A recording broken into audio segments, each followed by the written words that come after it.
It's sad that I had to be literally bedridden to the point where I was like mentally, okay, I need to get out of this to be able to like understand what is important in life. And you should not kill yourself over any job. Like, doesn't matter how fulfilling or whatever you're doing, like, it is not that important.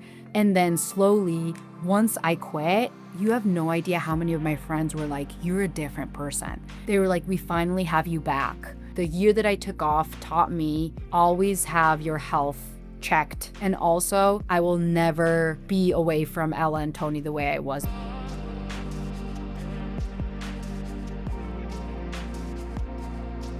I'm Mariana, and this is In Our Lives, a podcast exploring the complexity, contradictions, and unfolding of being a woman in the modern world. Today's conversation is with Nino Kvernadze, a mother, former executive, and someone whose story, I think, will resonate deeply with many ambitious women. What struck me most about Nino is how honestly she speaks about success, not just the external parts of it, but the internal experience of constantly achieving, constantly pushing, and slowly losing connection to herself and her body in this process. This conversation felt especially meaningful to me because I think so many women quietly live inside this tension, wanting to succeed while also sensing that the identities they've attached themselves to may no longer be sustainable. Nino is thoughtful, emotionally sharp, and deeply reflective, and I left this conversation feeling like we had only scratched the surface. I hope you enjoy it. All right, let's take a breath in and let it go, and we'll get started.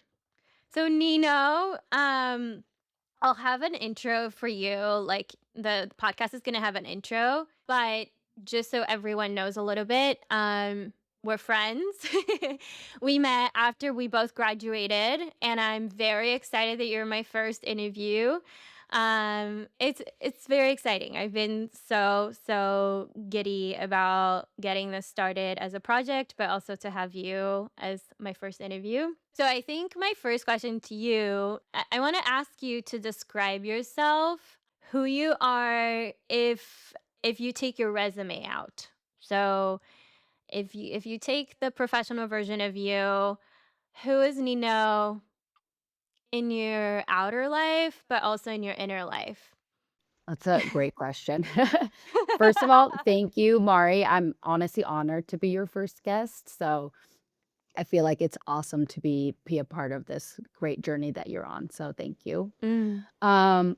Great question. I feel like I'm gonna get a lot of these great questions. That's gonna make me think. Because I feel like I've never really thought about, which is interesting that I've never thought about this without my professional career. Um, Mm.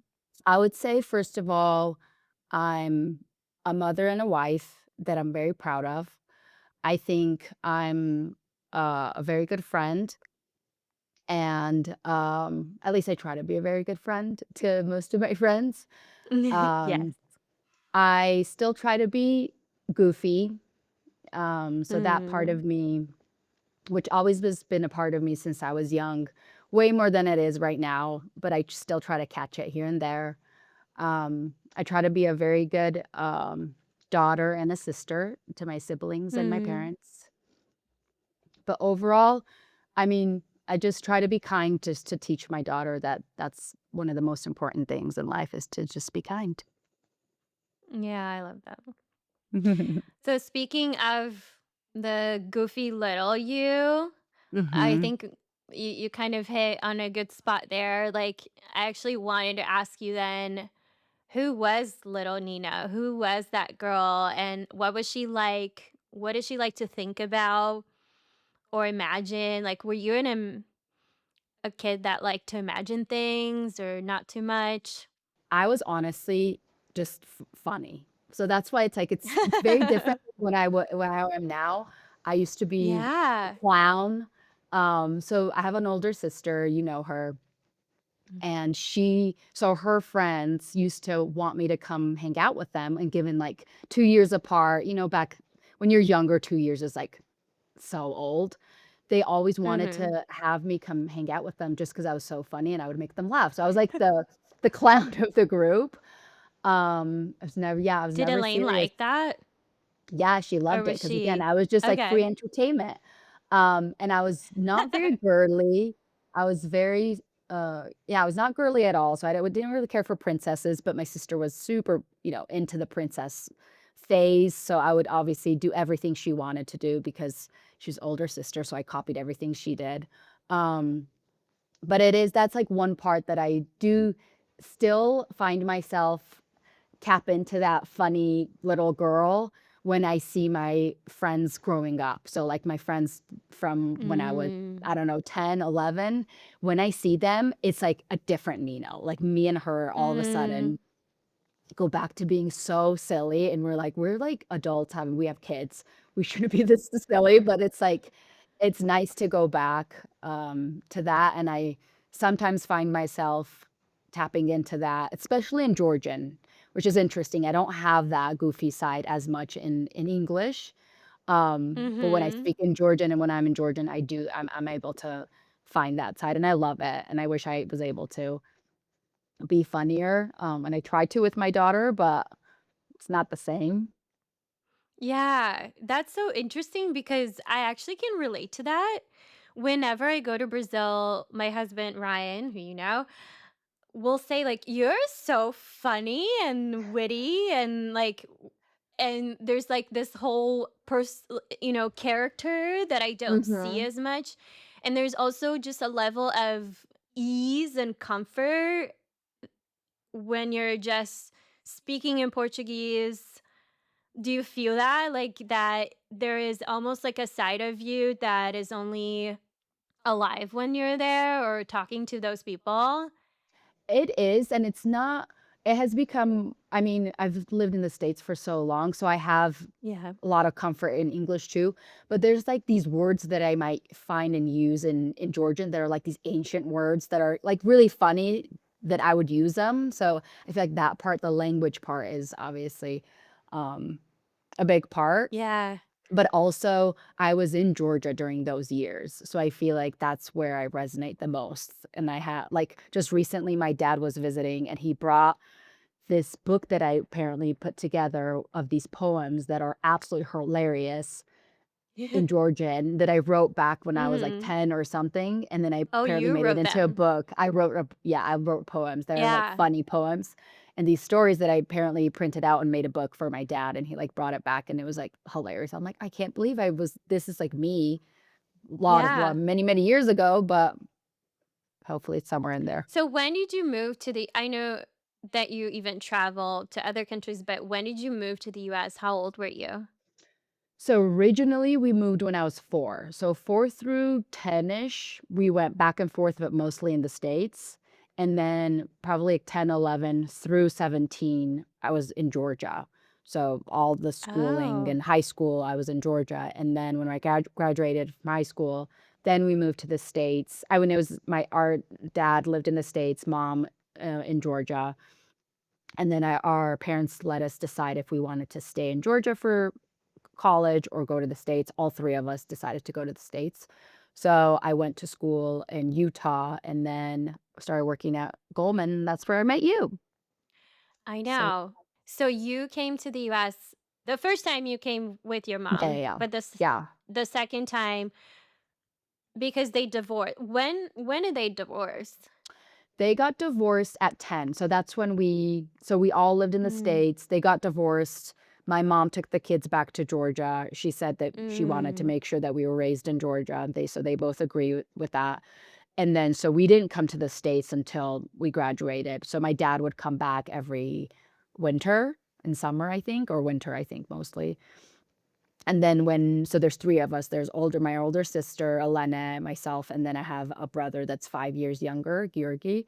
So we all decided once we graduated, so my sister went to school first, and me and her were attached. Like, I didn't do anything Mm. without her the whole time, and that was the first year we were actually separate, like, ever from that whole time. So, when she went to Utah, I didn't even think, like, I was like, "Obviously, I'm going to Utah in a year." Like, it was not even a Yeah. discussion. So, the year Yeah. after, I went to Utah too, and we went to Weber State, and then my brother also followed, and he moved 5 years later, I think. But we're all in the States Yeah. now. So my sister lives in Denver, my Yeah. brother's in New York. I'm curious because I honestly, as your friend, I actually don't know a whole lot of that part of the story. So, Hmm. how was it growing up that way, in a way, like being an immigrant, but then Hmm. going back home and then moving again? And then, I mean, having to decide in such also an early age because of your parents' divorce where you're going to live in the world and where Hmm. with whom. I probably changed schools every year until, I don't know, like every year so I would start at kindergarten in one place and then we would move. So even within 4 through 11, we would be in the States, but then my mom would realize we would forget Georgian. So she would immediately take us back to Georgia for like 6 months, enroll us in school, and we would be like, not know how to speak the language, but go Oh to my school. gosh. And That's then so hard. now looking back, I think the justification was Georgian, but now knowing how things were with my dad and mom, I know they would get into arguments and my mom would leave and take us.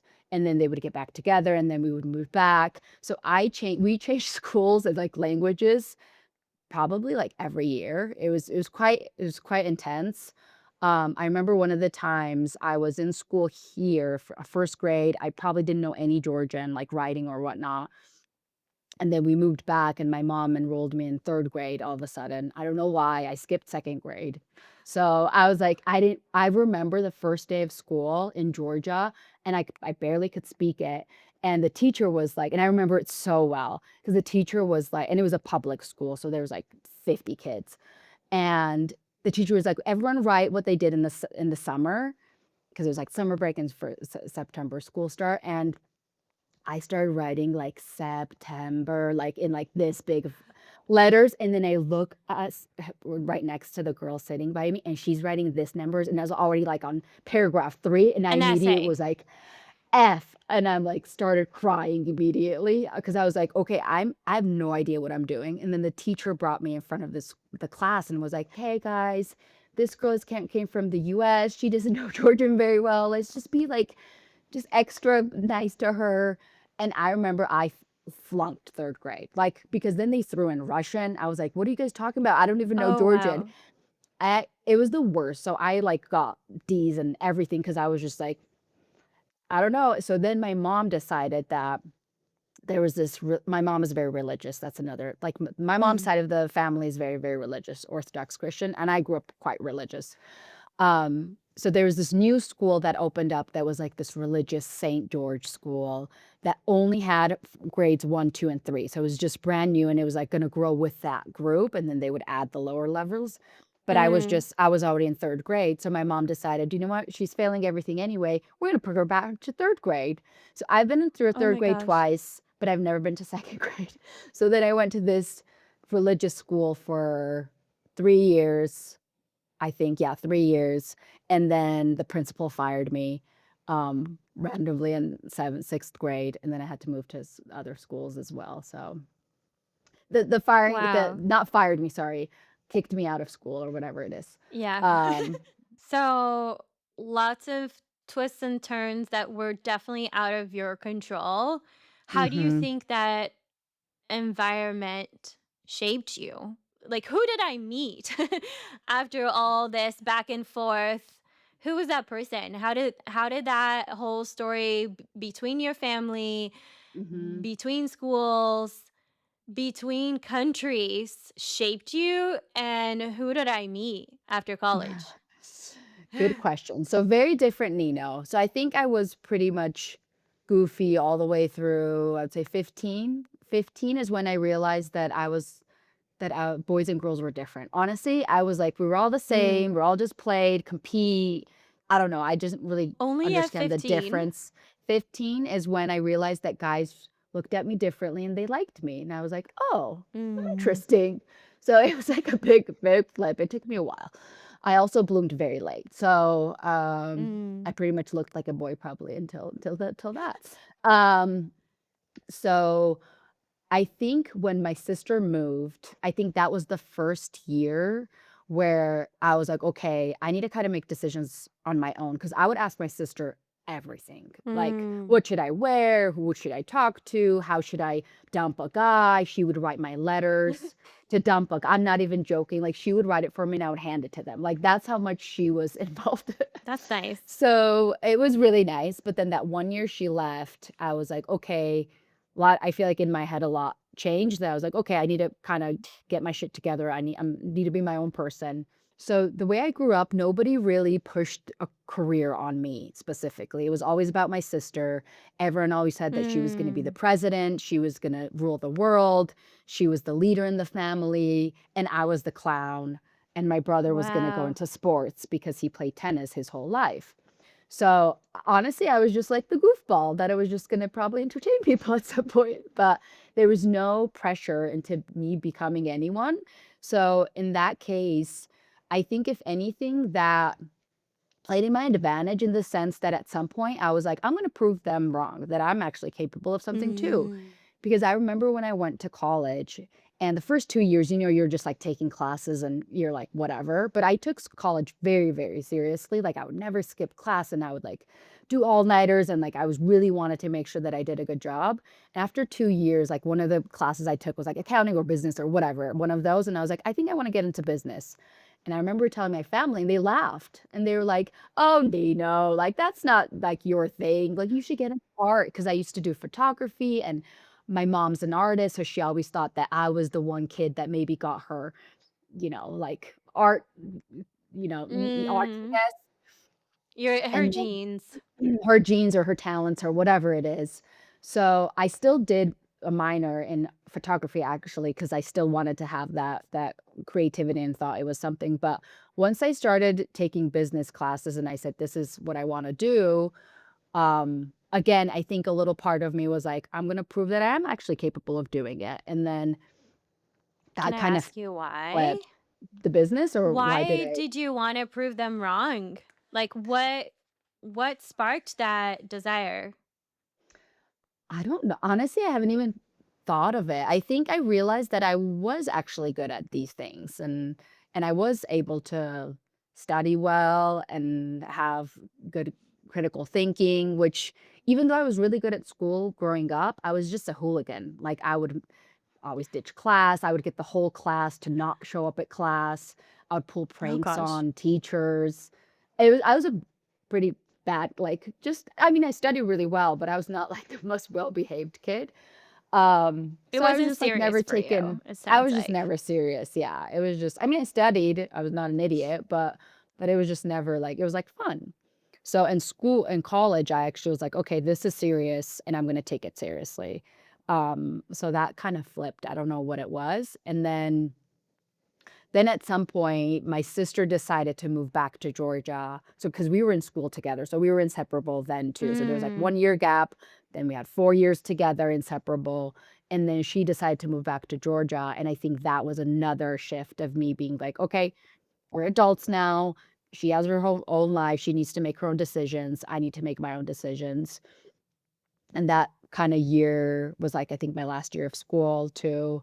And then I was debating on moving to China, which just I don't know, I wanted to do this last semester in China, and then it was that or GS, and I decided to take the GS Mm. job instead of that. So I'm glad, or else I would have never met you. So I that was a know. decision I And know, done all the things you've done in life. Oh my gosh. right? Who knows? Yeah. S- So, do you think that it was rather a need to find a different identity at that point in college, or was just a necessity that led you to shift, or was it maybe just a desire like, oh, I actually like this? I did like it. So that was, I think, number 1. I actually started really liking these classes, and there was nothing else because the first 2 years, you take a bunch of different classes, and you're like, "What am I Yeah. interested in?" And I was actually really, really interested in that, and I loved math, so anything statistics or Mm, finance, like, was just I loved it, and I realized, like, that's kind of interesting for me, and I was good at it. yeah. But also, I feel like I still remember that the time where I told my family, and again, they didn't mean it in a bad way, and I don't it's not hasn't traumatized me, and I don't Yeah. if anything, I've never really if anything, I am thankful for everything that's gone through in my life, even with the changes, because 'cause I'm super adaptable to change now just because 'cause I've had so many changes in Yes. life That that makes is a lot of just sense now.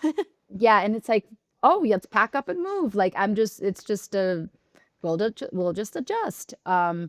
So I do think them not taking it seriously at that age, I was like, "Okay, I'm actually capable of doing things too, and I'm not just gonna."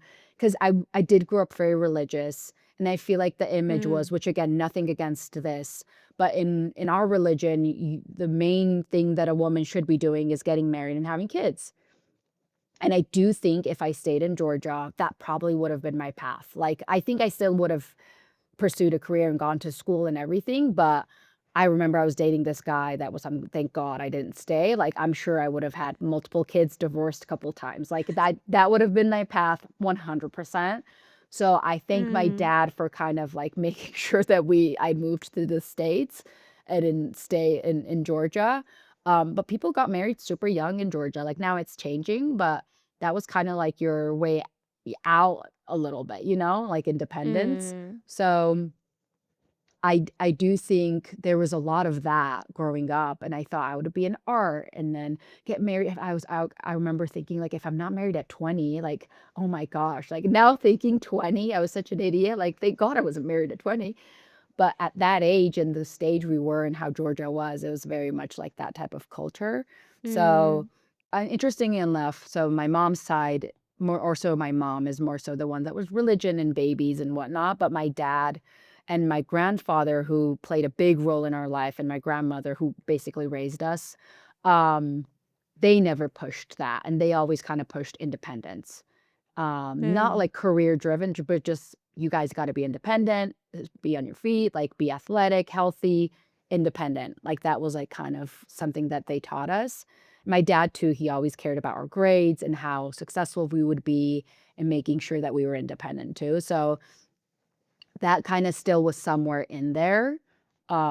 So once I went to school and I realized that my dad was working really hard to put us through school, I was like, "Okay, what can I do to get a scholarship?" And there's not many scholarships, especially in we're a state school, international student, not really much, but there was, like, a couple available, and I was like, "How do I get it?" So I was able to get that, or business school had other scholarships. I was like, "How was I able to get that?" So that was part of it too, just to see like, okay, I can't work because as an international student, you remember, we were only able to work, but like 20 hours a week maybe, and it was only at Yes. school.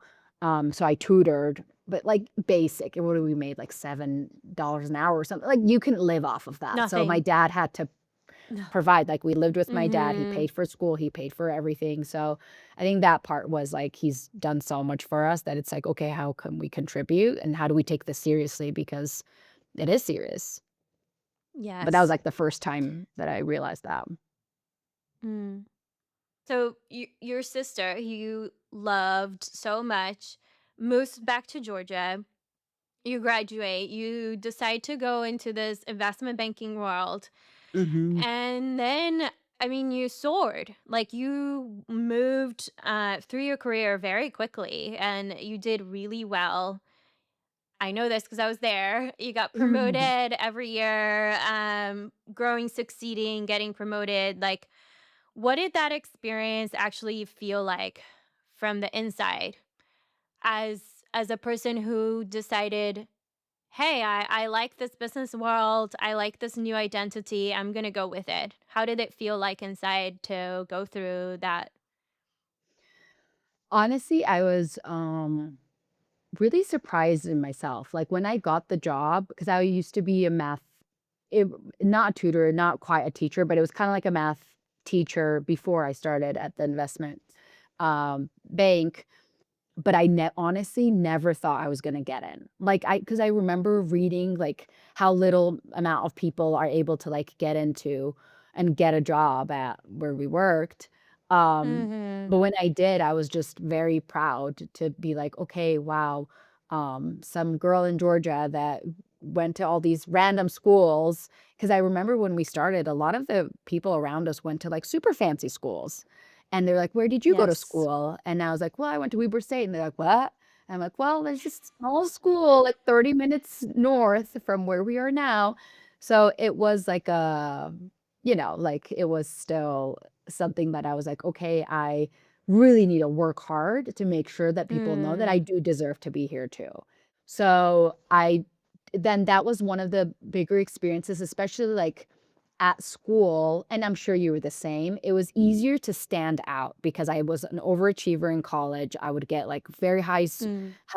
scores, and I was, like, the teacher's favorite. I guess I was, like, a foreign girl, and they always wanted to know where I was from, and there was, like, nobody from Ger so I felt kind of like, "Oh, wow, so I am kind of special." But then when I started at Goldman, I was like, "Wow, I'm not special at all. All these people are smarter than me." And then all of a sudden, you're like, "Oh my gosh," like, I'm not, like, you're just kinda feel like you're not that special anymore. So I did work really, really hard, and I feel like I loved getting promoted, and I loved the feeling that, Mm. oh, like, "Oh, you did get promoted," or I got the New Markets Mobility, that program, remember, where, like, you got to go to a Yeah. different country or a state, and that was, like, Yes. huge for me because I was like, "Oh my gosh," because not many people got it, and I felt super special.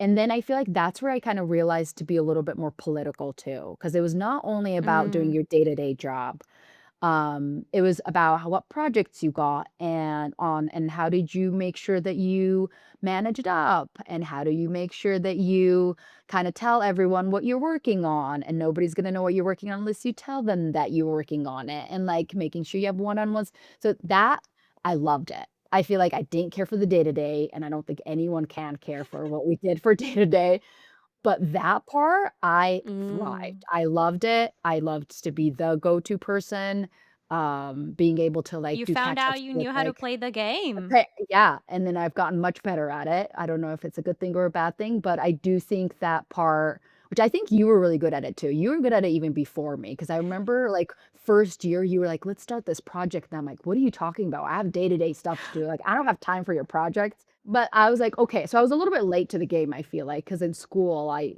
was just, like, buckled down and I didn't have that experience, but as I moved and then when I moved to New York, I think that was a big part too. But then at some point, I remember so well, we had a lot of talks, and then one of the big round tables or tableside chat, whatever it was, I don't remember what it was. They had a senior partner, but female, I forget her name, talk about how she got to where she was and da da da. And like you remember, there was not many senior partners. And then I was listening to her life and I was like, so I'm working my butt off to get to where she is because that's the goal, right? I'm like, I don't know if Yes. I want that. I'm like, and that was like, boom, Yes. what the hell am I doing with my life? I'm young. I don't love this. And I think that after listening to her is when I just started thinking about like, what do I want to do with my career? And that's when we made some big changes. Mm. So that was in New York already. I was in New York. Yeah. Okay, so before we go to New York, I'm wondering, and even part of New York, right? What I'm hearing you say is like, okay, I was the clown, and I was like the funny person, and then I go to college, and I find I can get that attention by being a good student, and I love Mhm. it. I actually do love it, and find myself drawn to Mhm. business. And then you get to the bank, and you'll also find out you like to play the game, the political game, and you Mhm. can get a lot of attention from that. And in Mhm. a way, this is power, right? Yeah. Is ambition and power, and there's nothing wrong with that. Mhm. Of wanting that and seeking that. How did it feel to start to gain that and to realize that you know how to play that game? And yeah, to realize where, as a woman, there were times that you were able to claim that power and times where you needed to shift your behavior and or see that there was a lot of compromise in order to have that power. Honestly, I don't feel like I had to compromise anything during the bank years. I Mm. was very young, so it's not like I was trying to start a family or anything like that, and at Yeah. no point did I feel like I got less opportunity or treatment because I was a female at all. So, given that it's a big bank and it's ought to I'm sure it's different as a mom now, but as Mm. a single girl that was okay working however 80 hours a week, like, just as much as a fellow male, like, there's no difference, honestly. Um, Also, there was, like, little glimpses of power. I wouldn't call it, honestly, much power because you know how it is. You were just one little person A from, little person. like, a One little million analyst. one little analyst that crunched some numbers and you were disposable.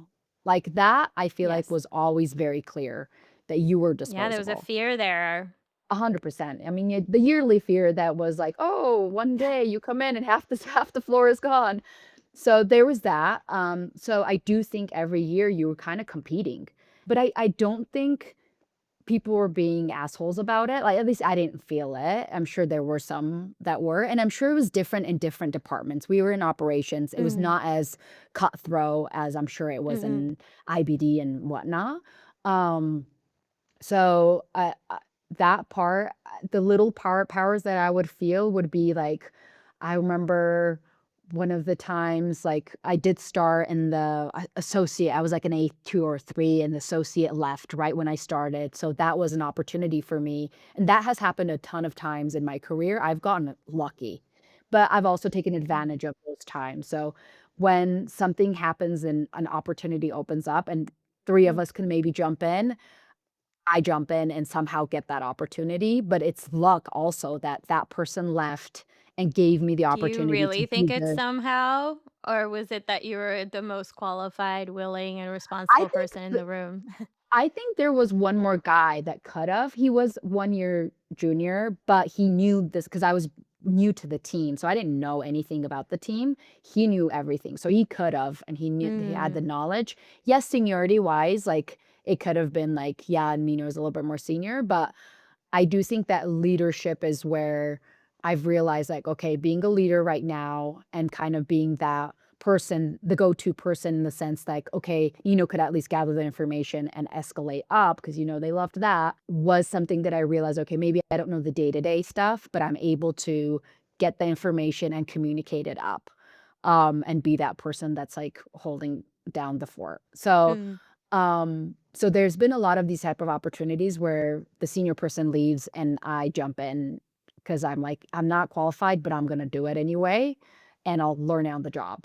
And it is tricky, but I've honestly made a career out of it somehow. I've seen that from my career, I'm the go-to person to get into a place where it's a shit show and I need to figure it out and clean things up kind of Mhm. and organize it. So, yeah, I wouldn't say power, but I would say, like, little glimpses of it where you were like, "Oh, now I'm in charge of this little team that does this little thing in this huge company," but still you It's feel power like in you're your own something micro in your world, own like, little yeah, yeah, yeah, yeah, for sure. What about the yeah. relationship with money? I think that's something that I'm fascinated with when it comes to the relationship of women and money. The women before us usually were not the ones Mhm, dealing with money, caring about knowing much about money, or even earning that much money. Now mhm, you're in a great career and you're making a lot of money. You are independent from anyone and anything. mhm. How how did that feel? That was one of the probably bigger reasons why I went into not like money-wise, but being independent financially. Mhm. Because when my mom and dad got divorced, my mom didn't have a career and she was dependent on my dad and then her parents, and then now, like, that was something I never wanted to have. So, being dependent on, anyone in that sense, like, even with my dad, Mhm. like, he would give us money even through it when we were in school, but it was not like unlimited, you guys can do whatever. We had like a certain amount of money he would give us in the beginning of the month, and you need to use that for your phone and your going out and birthday gifts for your friends. Like, he taught us how to manage money, and it was very little money. It was not like we never had enough to like go through it. But he taught us that, you know what, I'm not made of money. You guys are going to get your allowance and you need to figure it out. Same when we started in school. Like, yes, of course, he covered the basics of school and we had food, of course. But if we wanted to go shopping or anything, like, it was like, you got to work and do yourself, which I really appreciated. And then the more I realized, it's like, okay, if I want to start traveling, and when I turned 21, I was like, "Do you know what?" And I started traveling. I was like, "This is where it's at." So I wanted to work and make money and be able to go to nice places and explore the world. I feel like that's when I realized, like, okay, I am independent. Like, I don't need Mm. anyone in that sense. I don't think I could ever be dependent on anyone in that way, just because it's just you're so vulnerable, and that's just not something I want to put myself through. Yes, I can relate to that in so many levels. And I think Mhm. most women can too, especially of our Mhm. generation. Yeah. Yeah. I guess so you were getting a taste of power, but most of all you were getting a taste of independence, financial independence, but also freedom to come and go and do what you loved with this Mhm. career. And you're in the US and it's allowing you to do all that. And then you do move to Georgia. So, what happened and what were you hoping with moving to Georgia? You talked about watching the woman from the fireside chat.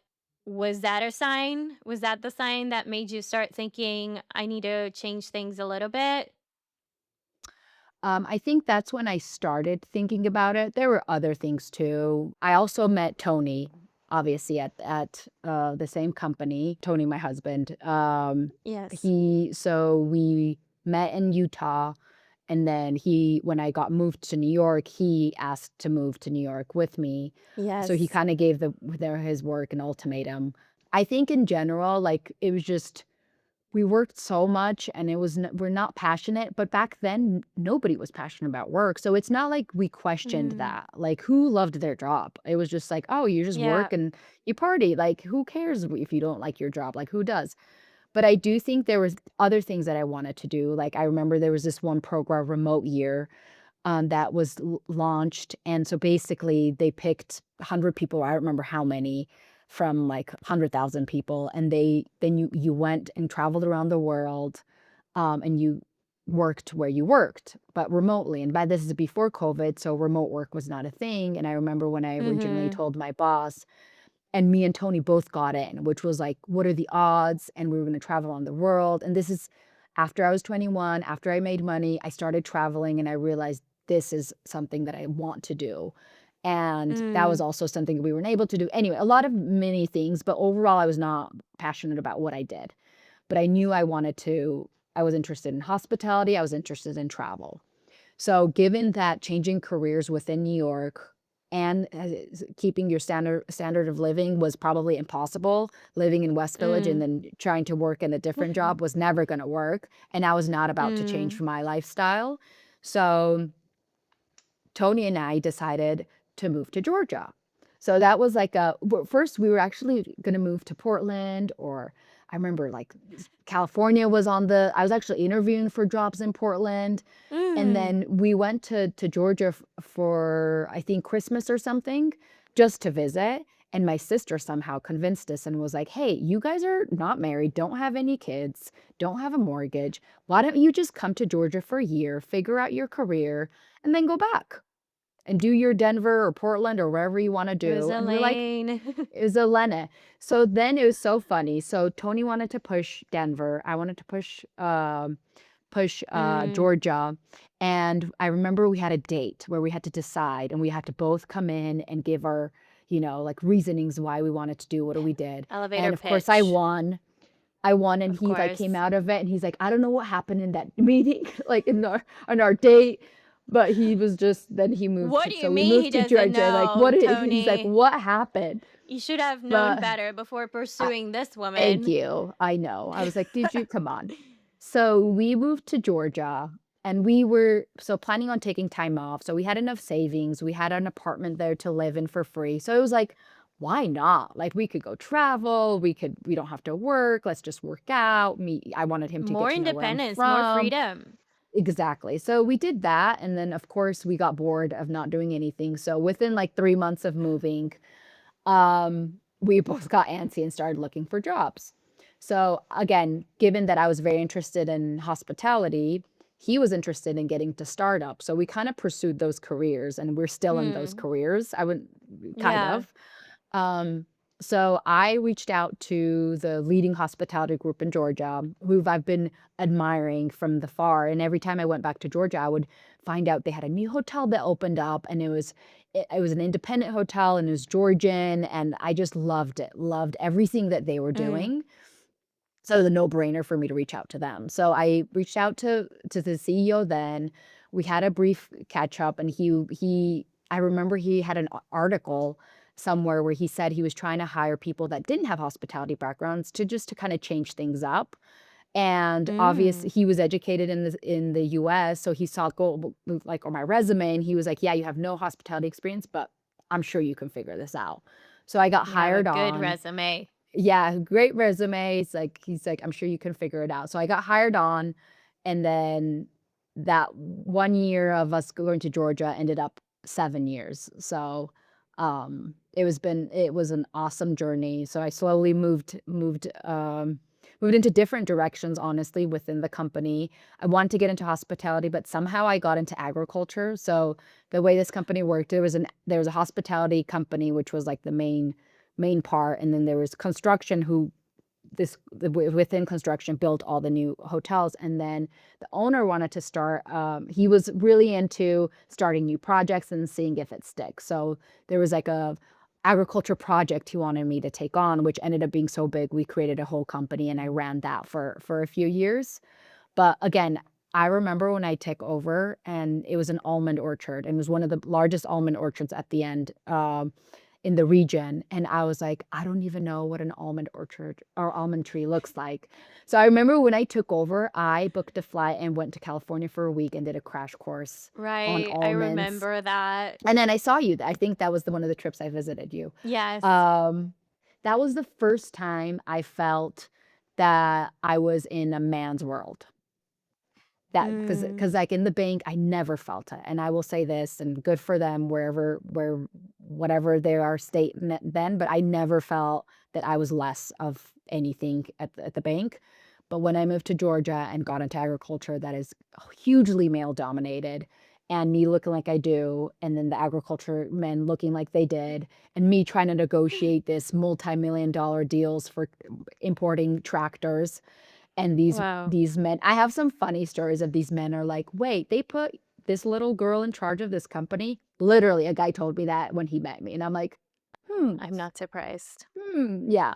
So, I had a lot of that, and a lot of being the only young female in a group of males that where I didn't, and that's where, like, I didn't really feel comfortable in it because I was learning a lot on the job, and I wasn't coming from this agriculture background. But again, the owner didn't want me to be this agriculture background. I was not the one planting the trees, even though I did a lot of it, but it was more so building the company to be successful, to then export all of this and then create products from it. So it was more so building a company and the culture rather than knowing how to Mhm. prune a tree. So Yeah. that was an awesome experience. I think one of the one of the best experiences in my career were those few years running that company. Yeah. It's interesting because, you come into the business world and it's kind of a new world to you because you didn't even know you wanted to go into it. And you've said before, I felt like I needed to prove everything because it was new. So you moved to Georgia, you're looking for freedom, but then you come into this industry that you also knew nothing about. Did it feel Mhm. like you were stepping into maybe old patterns of having to prove yourself? It was tough because, again, I didn't have the knowledge, I didn't have any network, and Georgia is very much a you gotta have a network to be able to, maneuver, and my Yes. Georgian was really bad. My Georgian was like a 17-year-old's Georgian, and all my professional Mhm. career was in English, so I honestly, the first day on my job, I had to write an email, and I was like, how do I write an email? Because I just have never done it in a professional setting. I remember I would have my grandma and my friend reread all my emails like the first month. And I'd be like, is this a because I would do, because Georgian's a very You would old have enjoyed language. having ChatGPT back then I'm if sure. you Yes, I would have really loved chat back then. But Georgia's like is a very like an old language, so it's not Mm, very modern that you can just, in English you could be casual and like witty, mm, like it's kind of weird. So then I realized a ton of people were writing a bunch of words in English, like they would like throw it in, but I didn't want to be that because I already had this image of, oh, she came from the US and she forgot a Georgian word, and it was like looked down upon that I was like trying to be American or something. And I was like, no, I'm really trying to speak Georgian. And then like I would always be made fun of because I would say a word that was like not the right word. Till this day, some of my colleagues have a list of things that I've said and they keep adding on to it every time I say something goofy. But honestly, going back to your question, I didn't feel like I had to prove myself. It wasn't that. If anything, I was so excited to do something different and not sit in front mm, of three screens and look at a bunch of numbers. yes. It was like going out and actually being in the field and actually making a difference. Because one of the big parts, and this was the first generation, I'm sure, I think, is me and your generation that wanted to make a difference Yes. and wanted their work Mm-hmm. to mean something. And older generation was like, are you kidding me? Like, what do you mean you want to do mean something? Like, just get a career, make money, and like support your family. It was like, who we mean something? So Simple. simple. So I feel like I wanted to go back to Georgia and provide whatever I could back to the country Mm, that, brought me up, because anyone that had the opportunity to leave left, and rarely did they come back, especially after working at the job that we did. So it was just my way of, do you know what? I will come back for a few years and then have meaningful contribution to a small country, which is much easier than it is in the mm, States. You could barely have any contribution in this country because it's just so massive. You still can, but it's mm-hmm. much easier and much meaningful in the country you're from that is like tiny. I do remember this though, when I decided to quit and move from New York and go back to Georgia, my dad had a hot panic because for him, he was like, my daughter made it. She's living in New York, working on Wall Street. I have anything I did Yes. for these kids. This is why I did it. And then all of a sudden, I'm like, oh, I'm quitting, moving back to Georgia. He's like, have you lost your mind? He was so disappointed, so worried. He's like, do you have a job lined up? I'm like, no, I'm just gonna figure it out. He's like, what is going on with you? Because that was probably the first time I made a decision like that where I didn't have everything lined up. But he is very proud of what I end up doing in Georgia. He's obviously happy that I'm back in the States though. And it was interesting for everyone to be like, why would everyone's like, I would kill to move from Georgia and go to do what you were doing. But I was like, Right. there's more to it. But there was one more caveat that I feel like I could have moved back to the States any day. So I feel like it's not like Mm, I gave up my citizenship and I could never go back. At that point, I had dual citizenship already, and I could have moved back and forth whenever I wanted to. So it wasn't like I risked my whole life to move back.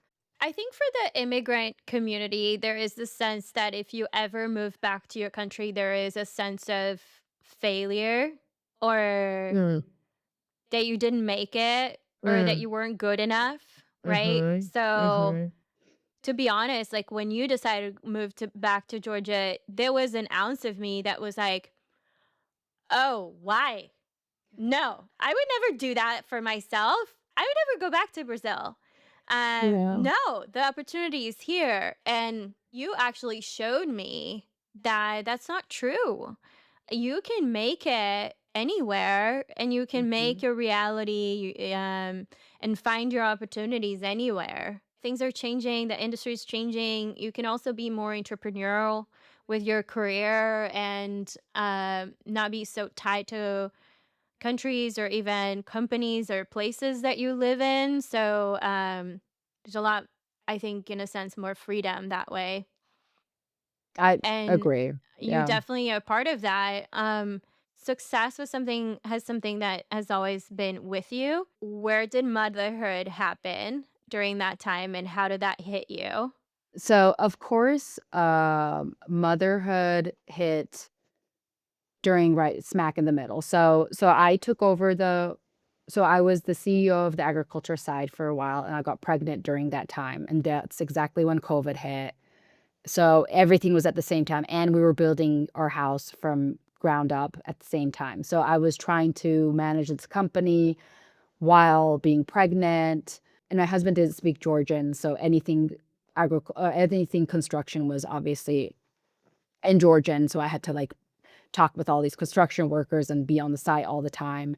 And then during COVID, I know everything closed down, but you can't close down agriculture. These are living, and we didn't only have almond trees. We At that point we had a farm, like buffaloes, goats, chicken. So we had a dairy farm. So these are like livestock. Like we can't just like close it up and we're not leaving. So we had special Mm-hmm. permits where I still was able to go to work every single day. So right when I had Ella, probably within or maybe even before I had like, very, very quickly after I had Ella, the owner asked me to take over the hospitality side of the business. So, I was already working from the hospital because I always say, "Oh, I took 2 months off," and my husband always corrects me because he was there in the hospital. I was probably online the day after I gave birth just because legally I was like the CEO of a company and a lot of things came through me.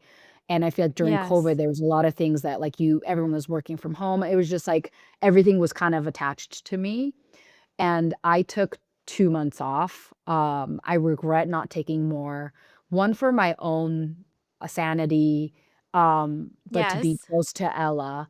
But another thing that I really regret is the example that I gave to everyone else. I think that's one thing that kinda Mm. stuck. So I do remember, like, when I moved on the hospitality side, we actually changed the maternity leave and we increased it just to make a statement out of it, and then I forced men to take paternity too, because men never take paternity in Georgia. Even, Mm-hmm. like, the 2, 3 days, I was like, "You guys need to, like, take some time off." I probably wasn't home until, I don't know, all those 2 months, and in general, the 3 or 4 years I was CEO of the hospitality side, I was always at work. Like, I'm saying morning till if I was home at midnight, that was, like, a really good day. And I did have a live-in nanny, And when thank would you God. get to, yeah, when would you get to, So in the morning so I started a little bit late, I think at 10, so mornings were me and Ella's time. And then we would have Ella stay up late. This will make me sound horrible, but we would make her stay up late until I got home so I can hang out with her. So till this day, like we had to change once we moved back to the States, we had to change and Americanize her to go to sleep at 8. But it's been a long process to get her there because she's like, wait a second, I used to go to sleep at 11 and 12. Like so wow. that was a change. So I was weekends obviously were all hers, but even the weekends, like as time progressed, the last Mm-hmm. year, even when I wasn't working, I was working. Like my brain, I was not present. Like I was just always in my head. It was super stressful because when you're in the operator role, like, especially in hospitality, the hospitality doesn't sleep. There's always guests, there's always something going on. I would always my phone, this is the first time I can put it on sleep mode. I never had it on sleep mode, I had it on loud. Like I would get a call at 2 in the morning, something's going on. Like I would jump in the car, go to the hotels. Um but I felt like because post-COVID, after this huge CEO change, there were just like and again, I was new to the to the industry. Yes. I didn't have hospitality background. Like I had to so the first year I ran the hotels with the Reinvent yourself GMs again. again, like learn everything, figure it out. And I do think like mentally this is right after I gave birth and I didn't have I mean, I was fortunate enough or not fortunate, I don't know, I didn't have postpartum. Like, I feel like I was right back at it, physically, mentally, everything. At least maybe now it's shifting differently, but I was absolutely fine. I didn't feel like I was pushing myself and I didn't like I did have guilt here and there, but Ella was so young, I feel like I Mm. didn't feel that, and it has shifted drastically since, like, the last year when she started speaking to me, and then we had started having this bond, and then that completely changed, but But I realized the more and more, like each day would go by, I would be more and more stressed. I would be like a zombie. All I cared about was like work. And even when I didn't work, it was just always work. And I lost a ton of weight. And then one of the days I started getting this leg pain. Of course, I ignored it. I didn't have time to go to the doctor. Um, it's like, of course, you have time to go to the doctor. But of course, I made reasons why I couldn't.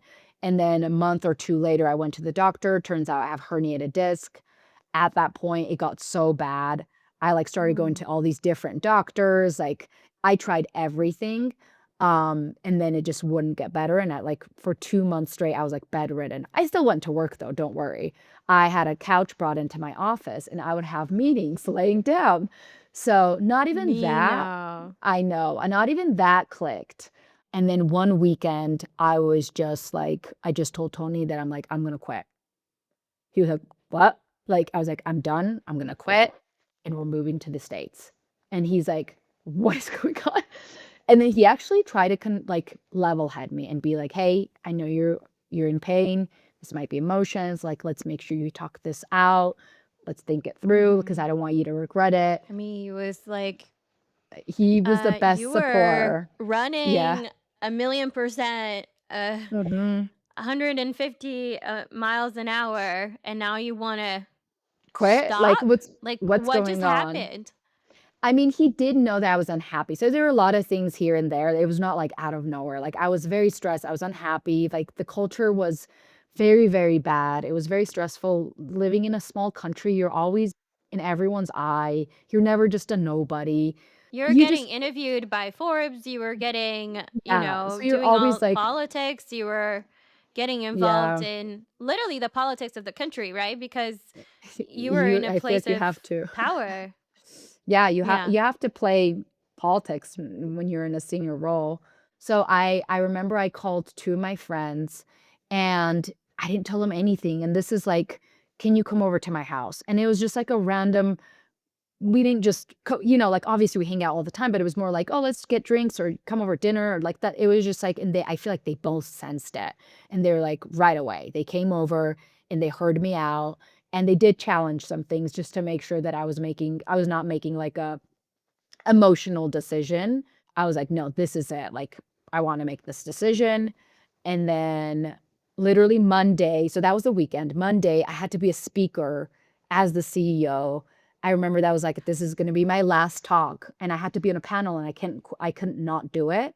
So I remember it was about like how we love Georgia and how women empowerment and how the cool things that the company is doing. And it was like, it was kind of nice though. It wasn't like, oh, I'm so sad. I was like, oh my gosh, that's amazing that these are all the cool things that we've done together. So I was like, this is kind of like a summary of what I've done. And I remember I did that talk. And then I told my colleague who I was close to, I'm like, just so you know, I'm quitting tomorrow. I'm telling the owner. And she was just started crying. And I was like, she's like, what if we do this?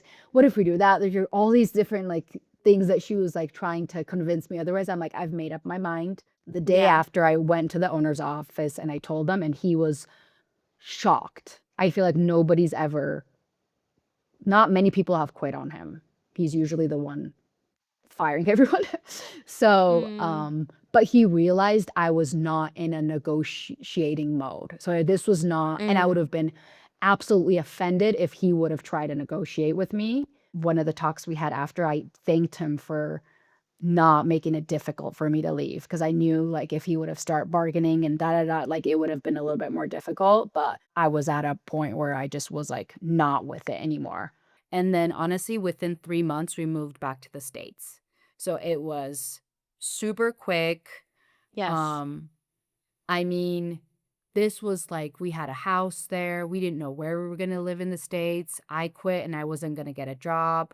Tony worked for a startup, which was in Finland. So he worked remotely. So he had to negotiate to get them like a US salary. So Tony, I remember, obviously was so excited to move back to the States. But then he was like, you have to change your expectations because in Georgia, we had a nanny and a driver and a cleaning lady and lived in this beautiful big house and had all this independence. And he was like, we're going to have to live with my dad. And I was like, I know, we're going to figure it out. And I Start all remember over we again bought from start from scratch, Nino. zero. I Yeah, know. And it was, reinventing again. I know. I've done it way too many times. Hopefully it was the last time. But We're never someone that is just doing the same thing. Like, there's so many things happening externally to us, but there's also a lot of things internally. Like, you just shared mhm. that you had enough. Like, there was so much going on internally that was not Mhm. making you feel good.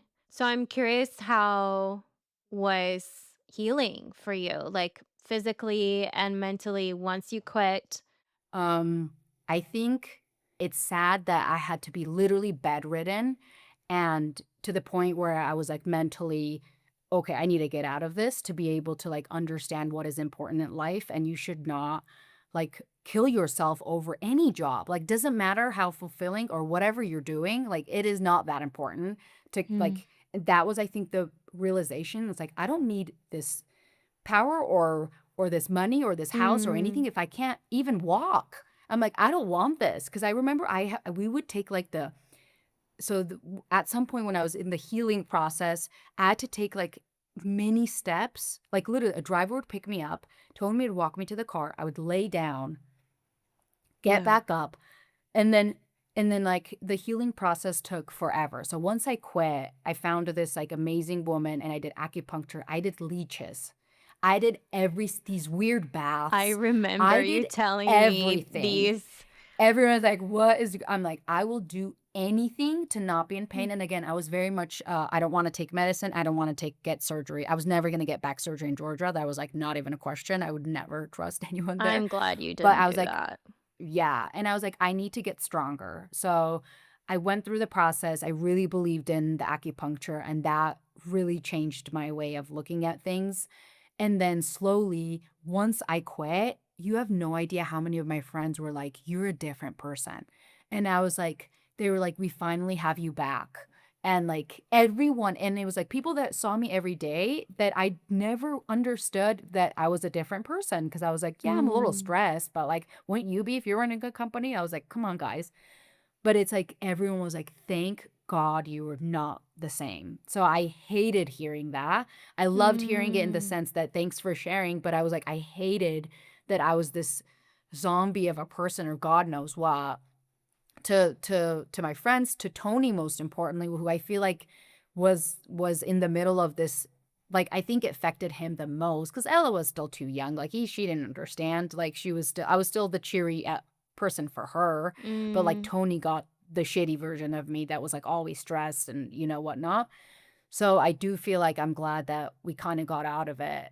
And then the healing process continued, obviously, and it still is. I quit and I said I wasn't going to work for a year. But just like I said I wasn't going to work when I moved to Georgia and I started working in 3 months, I was like, and nobody believed me. And I was like, I'm going to prove you guys that I'm Yes, I actually going didn't to believe not it. do Yep. anything for nobody believed it.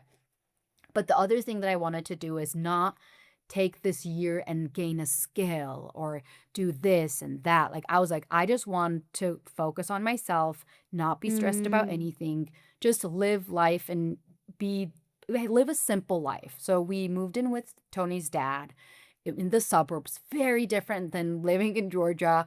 I didn't Yes. know anyone. Just took these long walks. We had a pool that I would swim at. Me and Ella hung out, and I feel like I felt so guilty for not being in Ella's life for 3 years that I was like, I'm dedicating this whole year to be the best wife Mm. and the best mother and just like the best and take care of my back. So I would do these walks and these swims and then these workouts, and I made the whole year was about that. I think I'm the most proud of that I was able to do it and like stick with it. And at no point did I feel like I was not contributing. Like, at no point did I feel like that. I'm like, this is the hardest job, even though I just have one daughter and she's 3, means mostly self-sustainable, and she went to daycare most of the time. I was like, how do people do this? Like, it was like the toughest job ever. And more the longer time went by, of course, I enjoyed it. And I loved being the housewife. And I would make my husband breakfast in the morning and then hand it to him while he was at work. But I loved it. I was like, oh my gosh, I can see this. Like, I can see doing this. But then at a certain point, Okay. I, it was, I couldn't do it for forever. It was definitely not for me forever. I got bored. I got really bored. Mm. But I also wanted to make sure that I was like, okay, I want to love the culture of the career of the company I want to work for. I'm not gonna, because I did love my job before and I didn't at the Mm-hmm. bank, but I loved it ever since. And I was like, I'm never gonna, if there's time away from my daughter and my husband and my friends, like I want to love it. I don't want to do it just to make money. So I was like, that was number one. I knew I wanted to get back into hospitality, but I also knew did not want to be in the operating role, meaning like someone that's like in leadership of actually operating hotels and whatnot.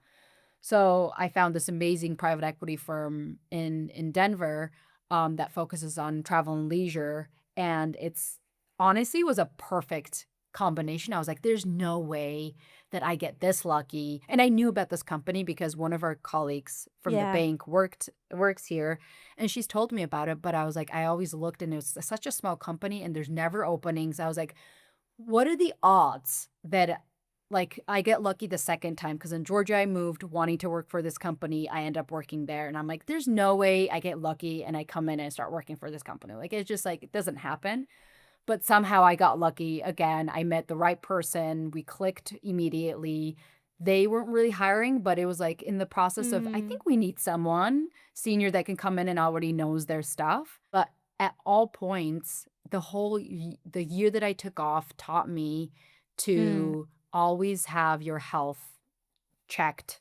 And also, I will never be away from Ella and Tony the way I was before. Like that was like a no, like absolutely not. So I'm here. I'm home for dinner most nights unless I'm traveling.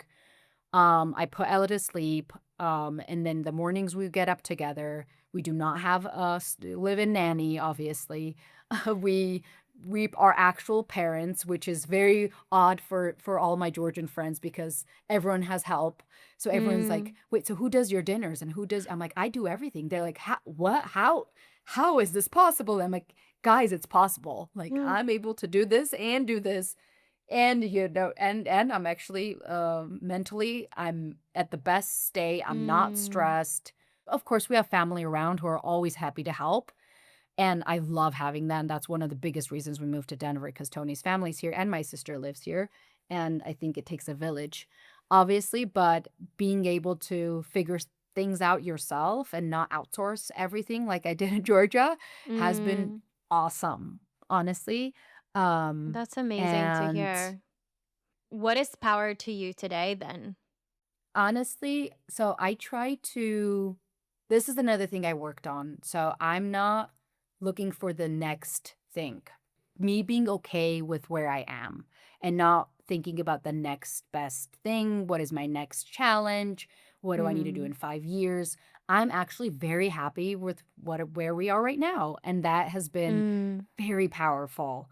And I'm loving where our family is and how we're at a stage where Ella's old enough that we're all like hanging out together. I'm loving the Yeah. 5-year-old stage. They're so cool Uh, at this age. It's I so fun. know. Yeah. It's the best. It's the best. And That's I awesome. do feel like yeah, that's been my power right now is being content and being happy Mm. with where you are and not Yes. looking for the next next best Yeah. thing. What are two things in your life right now that might not go together, but that kind of coexist inside of you? So always keep going back and forth, and life is too short. Life is too short. We're spending all this time working, no matter what you're doing.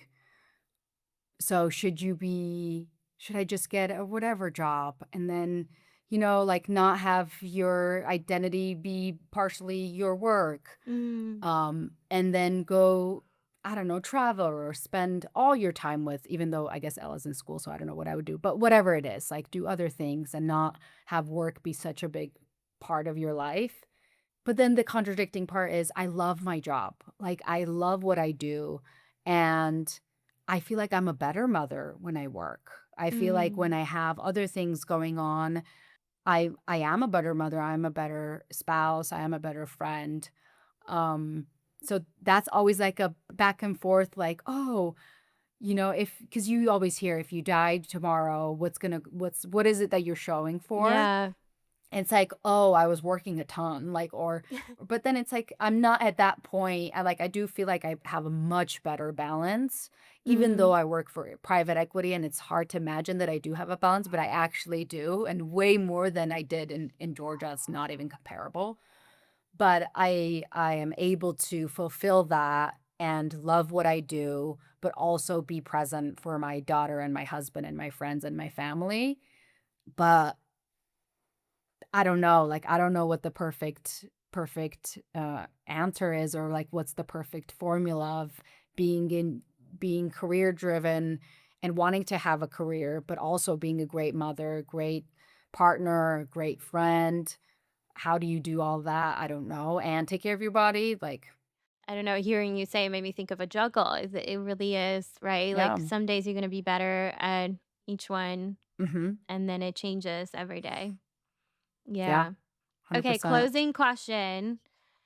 When you imagine the world 50 years from now, or like when Ella is an adult, what kind of world do you hope women are living in? Well, I really hope that there's actual equality and we're not talking about it and screaming about it and fighting for it. I hope that that's just a second nature and it's not this or that. I hope that the world is more helpful to moms, and it's not looked down upon to take time off. It's not looked down upon to, take a step back from your career to be able to be with your family. And that's something that we should be proud of. And I'm proud of it. Like when I did my interviews, that was probably the opening line was, I took a year off to spend time with my daughter. Boom, that's out there, and I'm proud of it. And I'm not That's going to huge. shy away from it. And I'm not going to say, I was in between that. No, I took it off and I love it. And I was a mom, and you guys should do it too. So I do hope that Ella never has to feel like she needs to pick a career or motherhood, or even if she doesn't want to have kids or be a good, whatever it is that she wants to decide. I never want her to have to pick. So I'm really hoping at that stage, she does not need to prove herself to do anything, and she could just do whatever she wants to do and not have to make compromises as much as we've had to. I hope so too. Well, Nino, thank you so much for being here with us today. Thank you so much, Mari. This was honestly an absolutely amazing experience. Thank you. This is In Our Lives. Thank you for listening, and thank you to Nino for such an honest conversation. I think many women will recognize themselves somewhere inside this episode, especially the parts about ambition and the complicated process of learning how to return to yourself after years of pushing hard and forward. Until next time.